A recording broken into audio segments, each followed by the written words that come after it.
अस्सलाम वालेकुम dear students. आज की इस वीडियो में हम लोग सीखने वाले हैं एक बहुत ही अहम कॉन्सेप्ट जिसका नाम है कैपिटल एक्सपेंडिचर, रेवेन्यू एक्सपेंडिचर्स। हम लोग इस वीडियो में ये सीखेंगे कि कैपिटल एक्सपेंडिचर क्या होते हैं और रेवेन्यू एक्सपेंडिचर क्या होते हैं, और फिर उसके बाद हम लोग सीखेंगे कि कैपिटल रिसीट क्या होती है और रेवेन्यू रिसीट क्या होती है। ये कॉन्सेप्ट बेसिकली हमारे काम में आता है, हमें समझना ज़रूरी है after the topic of depreciation. तो डेप्रिसिएशन का टॉपिक हम लोग जब पढ़ लेते हैं या पढ़ रहे होते हैं तो उसके बाद या उसके दौरान हमें कैपिटल एक्सपेंडिचर से जो है वो अवेयर हो जाना चाहिए और रेवेन्यू एक्सपेंडिचर से भी अवेयर हो जाना चाहिए। तो सबसे पहले हम कैपिटल और रेवेन्यू एक्सपेंडिचर्स की बात करने वाले हैं और फिर उसके बाद कैपिटल और रेवेन्यू रिसीट्स की बात करने वाले हैं, ठीक है। But first of all we will talk about the capital expenditure and revenue expenditure. सबसे पहले कैपिटल एक्सपेंडिचर में हम लोग बात करें तो incurred capital expenditure incurred in acquiring और improving permanent assets not meant for resale may add to the value of an existing asset. यानी कैपिटल एक्सपेंडिचर वो होते हैं कि जो आप अपने कोई भी फिक्स एसेट परचेज़ कर रहे हैं, ठीक है। आपने कोई अपनी मशीन ख़रीदी, आपने अपने ऑफिस के इक्विपमेंट ख़रीदे, आपने फर्नीचर ख़रीदे, आपने इसके अलावा बिल्डिंग परचेज़ की, यानी कि बड़ी नेचर के जितने भी एसेट्स हैं, आपके फिक्स्ड एसेट्स हैं, जितने भी फिक्स्ड एसेट हैं वो आप जाहिर सी बात है जब भी ख़रीदते हैं तो वो कोई रीसेल के लिए आप नहीं ख़रीदते उनको। अगर आपने अपनी बिल्डिंग ख़रीदी है, मशीन ख़रीदी है, इक्विपमेंट ख़रीदे हैं, जनरेटर वगैरह ख़रीदे हैं, तो उनको आपने अपने इस्तेमाल के पर्पज़ के लिए ख़रीदा है, रीसेल के पर्पज़ के लिए नहीं ख़रीदा है, उनको आपने इस्तेमाल करना है, ठीक है। तो ये जितनी भी चीज़ें आपने ख़रीदे हैं इन सब पे जो आप पैसे देते हैं, जो आप पैसे लगाते हैं, इन्हें हम कहते हैं कैपिटल एक्सपेंडिचर, ठीक है। और दूसरी बात, may add to value of an existing asset. आपके पास कोई बिल्डिंग पहले से मौजूद थी, आपके पास कंप्यूटर्स पहले से मौजूद थे, मशीनरी आपके पास पहले से मौजूद थी, उनमें उनकी वैल्यू में आपने और इजाफा करवाया। मशीनरी के अंदर कोई बड़े बड़े आपने पार्ट्स जो है इंक्लूड करवा दिए, ठीक है। ये भी कैपिटल एक्सपेंडिचर है। आपके पास जो बिल्डिंग है उसके ऊपर फॉर एग्जांपल एक और आपने स्टोरी, एक और आपने फ्लोर बनवा दिया, ठीक है। 2 फ्लोर की पहले से ही थी, आपने तीसरा फ्लोर उसके ऊपर बनवा दिया अकॉर्डिंग टू द लॉ। तो ये जो आपने काम किया है, बड़ा पार्ट आपने किसी मशीन में ऐड करा दिया, अपनी बिल्डिंग के अंदर एक और फ्लोर का इजाफा करवा दिया, इनसे क्या होगा कि हमारे एग्जिस्टिंग एसेट्स की वैल्यू में इजाफा हो जाएगा। तो ये सारे एक्सपेंडिचर हमारे कौन से कहलाएंगे? ये हमारे सारे एक्सपेंडिचर कहलाएंगे कैपिटल एक्सपेंडिचर। अच्छा, दूसरी तरफ रेवेन्यू एक्सपेंडिचर कौन से होते हैं?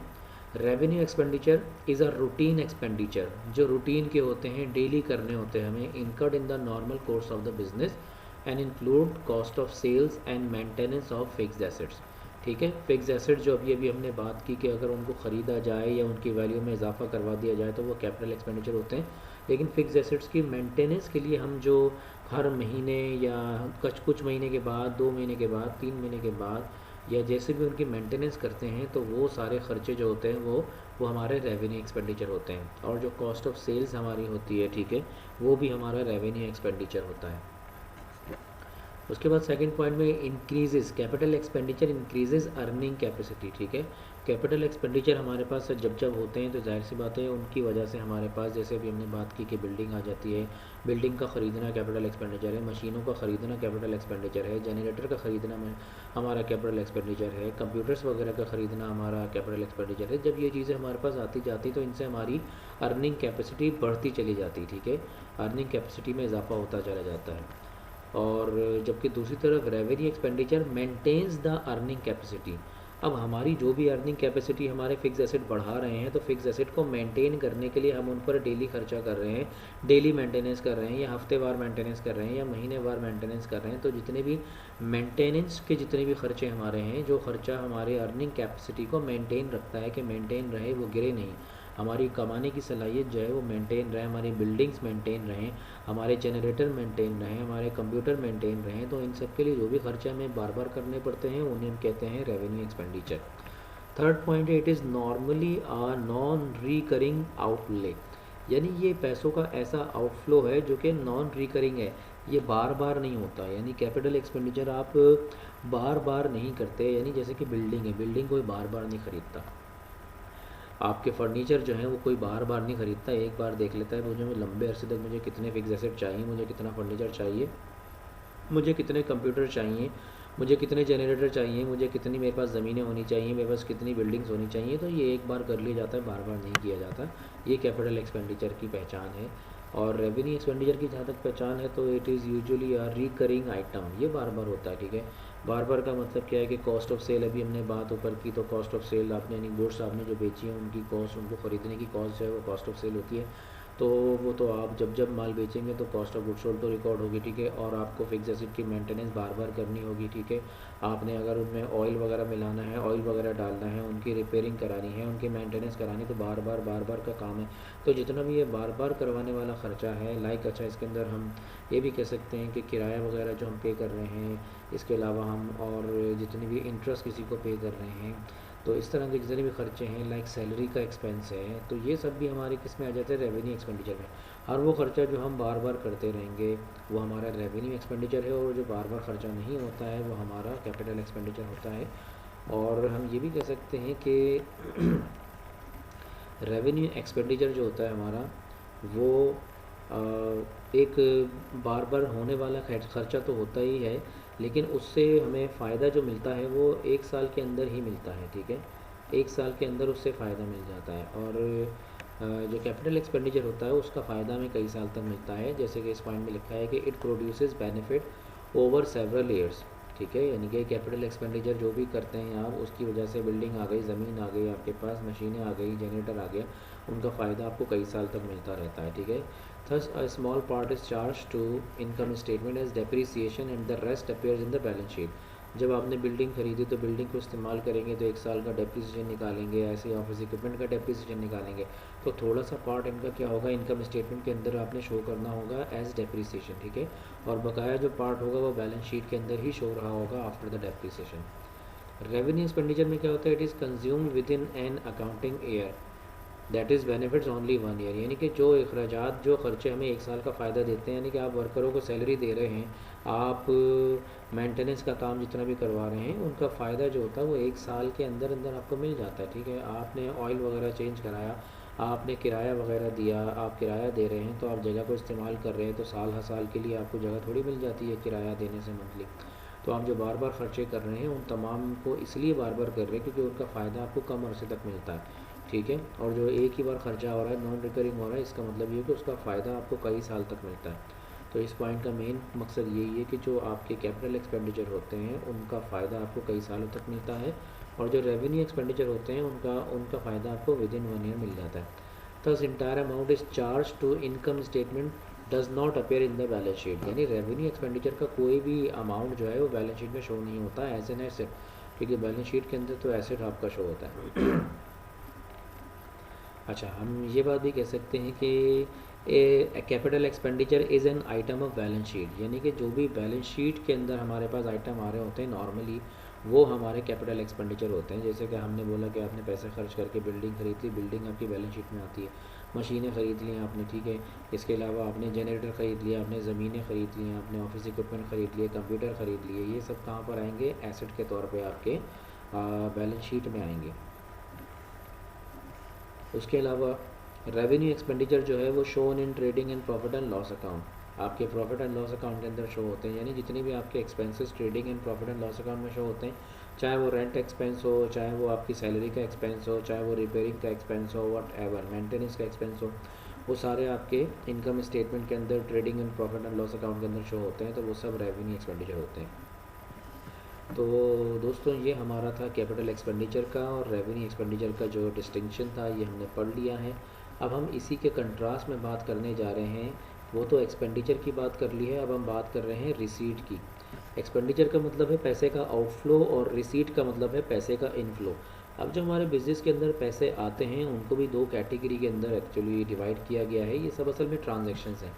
कैपिटल एक्सपेंडिचर भी हमारी ट्रांजैक्शन थी, कैपिटल एक्सपेंडिचर में भी ट्रांजैक्शन हो रही थी, रेवेन्यू एक्सपेंडिचर के अंदर भी ट्रांजैक्शन हो रही थी, और कैपिटल रिसीट की जब बात करने जा रहे हैं ये भी ट्रांजैक्शन ही हैं, और रेवेन्यू रिसीट की जो बात करने जा रहे हैं ये भी ट्रांजैक्शन ही हैं। बस ट्रांजैक्शन में कैटेगरी करनी होती है, कैटेगरी बनानी होती है कि ये कैपिटल नेचर की ट्रांजैक्शन है, यानी बड़ी नेचर की ट्रांजैक्शन है, बड़े अमाउंट की ट्रांजैक्शन है, या ये रेवेन्यू नेचर की, यानी कि ये कि छोटे से पैमाने पर की जाने वाली ट्रांजैक्शन है।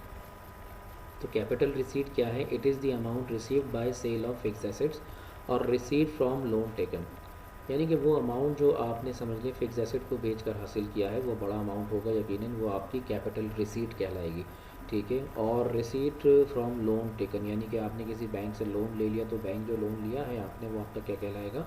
वो आपका कैपिटल रिसीट कहलाएगा, ठीक है। रेवेन्यू रिसीट क्या है? It is the amount realise by sale of goods, यानी कि गुड्स आपने जो बेची हैं उसको बेचने के बाद जो पैसा आया है, या रेंडरिंग ऑफ सर्विसेज, यानी आपने सर्विसेज प्रोवाइड की हैं उनसे जो पैसा आपके पास आया है, वो आपका रेवेन्यू रिसीट कहलाता है। Number 2, it is shown in the balance sheet, ठीक है। जस्ट लाइक कैपिटल एक्सपेंडिचर, आपका कैपिटल रिसीट भी जो है वो बैलेंस शीट में ही शो होती है, यानी जब आप अपने फिक्स एसेट को बेचकर पैसा लेंगे, ठीक है, या जो आप लोन बेचकर लोन को हासिल करेंगे, तो वो सारा पैसा कहाँ पे शो होगा? बैलेंस शीट में शो होगा, ठीक है। ऐसे ही आपकी रेवेन्यू रिसीट जो है, it is shown in the trading and profit and loss account. Trading and profit and loss account में रेवेन्यू रिसीट शो होती है, यानी कि आपके सेल करके जितना पैसा आ रहा है वो भी trading and profit and loss account में आता है। आपकी कस्टमर से, डेटर से जितना पैसा आ रहा है वो भी वहीं पे शो होता है। आपको कहीं से रेंटल इनकम मिल रही है, वो भी आपकी रेवेन्यू रिसीट है। कमीशन कहीं से मिल रहा है, कमीशन इनकम आपके पास आ रही है, वो भी क्या है? आपकी रेवेन्यू रिसीट है। नंबर 3 में है capital receipts are usually of non recurring nature, बिल्कुल कैपिटल एक्सपेंडिचर की तरह, जैसे कि कैपिटल एक्सपेंडिचर बार बार नहीं किए जाते, ऐसे ही कैपिटल रिसीट भी बार बार हमारे पास नहीं आती हैं। बार बार फिक्स एसेट को नहीं बेचा जाता, बार बार लोन को नहीं लिया जाता, ठीक है। तो कैपिटल रिसीट जो है वो आपकी नॉन रिकरिंग नेचर की होती हैं, ठीक है। बार बार हमारे पास ये पैसे नहीं आते बड़े बड़े। लेकिन जो रेवेन्यू रिसीट्स होती हैं वो यूजुअली ऑफ रिकरिंग नेचर की होती हैं, नहीं बार बार आपके पास आएंगी, यानी कि जो सेल करके आप पैसा लोगे वो रेवेन्यू रिसीट है, वो तो सेल तो आपने बार बार करनी है, डेली करनी है, रोज़ाना करनी है, ठीक है। आपके पास जो कमीशन आएगा, जो भी आप काम कर रहे हो तो उसमें कमीशन ले रहे हो तो कमीशन बार बार आएगा, किराया आपके पास बार बार आएगा, तो ये सारी रिसीट जो है वो बार बार रिकरिंग नेचर की होती हैं, ठीक है।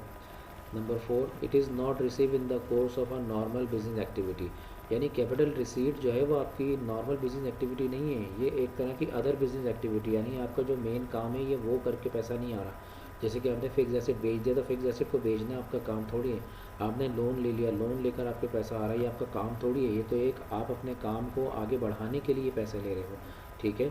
तो ये नॉर्मल बिजनेस एक्टिविटी नहीं है आपकी, ठीक है, उससे पैसा आ रहा है। लेकिन जो रेवेन्यू रिसीट होती है ये तो आती ही आपकी trading in profit and loss account में है, तो ये आपके नॉर्मल ट्रेडिंग ऑपरेशंस होते हैं। It is receive in the course of normal trading operation, जो नॉर्मल बिजनेस एक्टिविटी होती है सेल करके, ठीक है, जो पैसा आ रहा है आपके पास वो आपकी रेवेन्यू रिसीट है, ठीक है। इसके अलावा कमीशन आ रहा है, आपके पास रेंट आ रहा है, वगैरह वगैरह। Number 5, it is not available as payment of profit to the owner of the business, यानी कि ये पैसा जो कैपिटल रिसीट का पैसा आता है, जाहिर सी बात है आपने अपने कंपनी के एसेट्स बेचे हैं, फिक्स एसेट बेचे हैं, या लोन आपने लिया है, तो वो आपने कंपनी को आगे एक्सटेंड करने के लिए लिया है, ये ऑनर को पे करने के लिए नहीं दिया है, ऑनर का प्रॉफिट नहीं है ये, ठीक है। ये पैसा है लेकिन कारोबार को आगे बढ़ाने का पैसा है। लेकिन 5th रेवेन्यू रिसीट पे जो है, it is available as payment of profit to the owner of the business after deduction of all revenue expenses, यानी जो आपके पास रेवेन्यू रिसीट आ रही है, सेल करके पैसा आ रहा है, डेटर से पैसा आ रहा है, कमीशन का पैसा आ रहा है, रेंट का पैसा आ रहा है, वगैरह वगैरह, ये सारा का सारा सारे खर्चे निकालने के बाद अपने ऑनर को एज अ प्रॉफिट दिया जाता है, ठीक है जी। तो ये तमाम हमारे पास हो गए हैं डिस्टिंक्शन कैपिटल एक्सपेंडिचर की और रेवेन्यू एक्सपेंडिचर की, और उसके बाद अभी भी हमने पढ़ा कैपिटल रिसीट और रेवेन्यू रिसीट, ठीक है जी। उम्मीद है आपको ये बात समझ में आई होगी। तो इस वीडियो को अच्छी तरीके से आप लोग देखिए, समझिए और क्वेश्चंस के अंदर इनको अप्लाई कीजिए। तो इंशाल्लाह नेक्स्ट वीडियो में मुलाकात होगी। टिल देन अल्लाह हाफ़िज़।